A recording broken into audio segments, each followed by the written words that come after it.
הסבא מקלם, אחד מגדולי בעלי ההגות היהודית בדור הקודם, אמר עם משה רבנו, הוא היה הרי רועה של צאן יתרו, החותן שלו.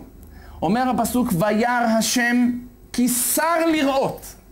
ברגע שהוא ראה את הסנה בוער, משה רבנו, וירא השם כי שר לראות, השם ראה שהוא שר לראות, הוא התבונן, מה זה? אז הוא נגלה אליו. אם משה רבנו לא היה מסתכל, לא היה מתבונן, לא היה מחפש, הוא לא היה מגלה את זה. יש הזדמנויות בחיים שיכולות לחלוף לידך ואתה לא תשים לב בכלל.